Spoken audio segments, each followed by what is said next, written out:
मोदी सरकार का एक ऐतिहासिक फैसला है। ऐतिहासिक इस वजह से क्योंकि आजादी के बाद से ये अब तक नहीं हुआ था। हम बात कर रहे हैं जातिगत जनगणना की और केंद्र सरकार ने ऐलान किया है कि देश की जो अगली जनगणना होनी है उसी के साथ ही जातिगत जनगणना भी होगी।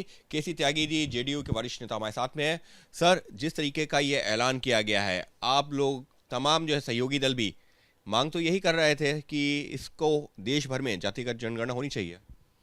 नहीं, मोदी जी का व्यक्तिगत तौर पे उनकी सरकार का कोटि कोटि धन्यवाद। 1931 में जब जातिगत जनगणना हुई थी उस समय ब्रिटिश राज था और जाति का सामंती ढांचा इतना मजबूत था कि जो पिछड़ी दलित जातियों के लोग थे वो जात छिपाते थे, क्योंकि जात प्रतिष्ठा का प्रतीक हो गया था और इन वर्गों को हिकारत की, नफरत की नज़र से देखा जाता था। लिहाजा ऊंचे पैमाने पर इन्होंने जात परिवर्तन कर लिया। हालांकि जात का परिवर्तन होता नहीं है, धर्म का होता है। 19 आज़ादी के बाद ये मांग निरंतर उठती रही, लेकिन मंडल कमीशन की अनुशंसाएं जब लागू हुई हैं उस समय इनकी संख्या 52% आंकी गई थी। और ये मांग जो सामाजिक न्याय की, सामाजिक परिवर्तन की पार्टियां हैं और उनके नायक हैं, उनके द्वारा समय समय पर उठती रही, जिसमें अंबेडकर साहब भी मौजूद हैं, चौधरी चरण सिंह हैं, कर्पूरी ठाकुर हैं, बाद के दिनों में नीतीश कुमार और अन्य समाजवादी नेता हैं। कांग्रेस पार्टी ने पिछले 75 वर्षों में एक बार भी ऐसा सिग्नल नहीं दिया कि वो जातिगत जनगणना करना चाहते हैं। मंडल कमीशन जब शैक्षणिक और सामाजिक तौर पर पिछड़े वर्गों के लिए लागू हुआ उस समय भी कांग्रेस पार्टी और सदन में इनके नेता श्री स्वर्गीय राजीव गांधी ने इसका विरोध किया। लेकिन सर, आप कह रहे हैं कि कांग्रेस ने कभी इसका समर्थन नहीं किया, विरोध किया, लेकिन जैसे ही ऐलान हुआ है कांग्रेस के तमाम नेता तो राहुल गांधी का धन्यवाद कर रहे हैं कि इन्होंने मुद्दा उठाया था, इस वजह से जो है सरकार दबाव में आई और ये ऐलान किया। तेजस्वी यादव भी बिहार में कह रहे हैं कि देखिए, हम लोग लगातार मांग कर रहे थे तब ये हुआ।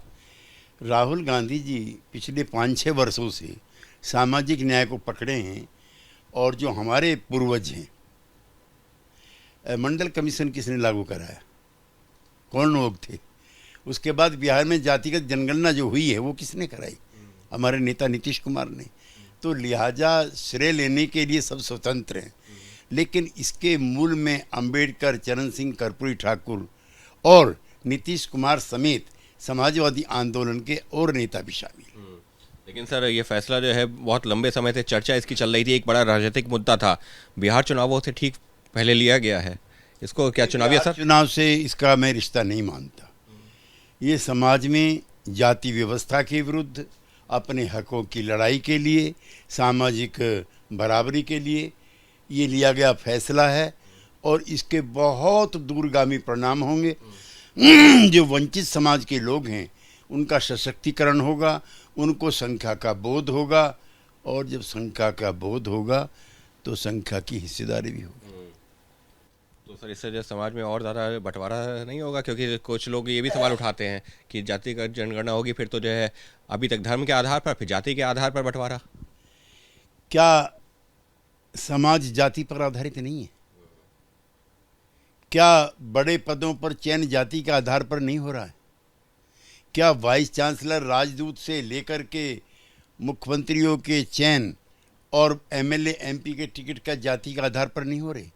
क्या प्रोपोर्शनेटली कुछ तबकों की भागीदारी ज़्यादा है और बहुसंख्यक जो लोग हैं उनके जो दावेदारी है और हिस्सेदारी कम है? क्या बंटवारा तब नहीं है? असल में जो स्थापित जो हो गया है समाज में, जड़ता की जो स्थिति हो गई है, उसको तोड़ने का जब भी प्रयास होगा, कमज़ोर करने का जब भी प्रयास होगा, तो यही कहा जाएगा जो आपने कहा है कि इससे जातिवाद बढ़ेगा। जातिवाद तो पहले से ही निश्चित है।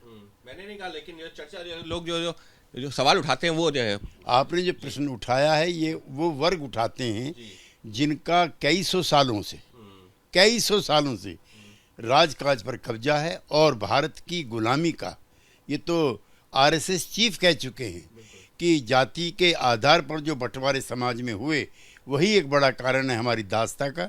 मुझे प्रसन्नता है, कोटि कोटि जिंदाबाद। नेता नीतीश जिन्होंने इसकी सबसे ज़्यादा सबसे पहले की। यानी साफ तौर पर ये एक ऐसा फैसला जिसकी मांग सालों से चल रही थी लेकिन अब तक नहीं लिया गया था। से लगता होगी जाति के आधार पर गणना, जो जनगणना होगी उसी में जाति का भी जो है जो आंकड़ा होगा वो सामने आएगा। इसी वजह से इस फैसले को माना जा रहा है अपने आप में एक ऐतिहासिक फैसला। सहयोगी कैमरा पर्सन रवीश पांडे के साथ अंकित गुप्ता, एबीपी न्यूज, दिल्ली।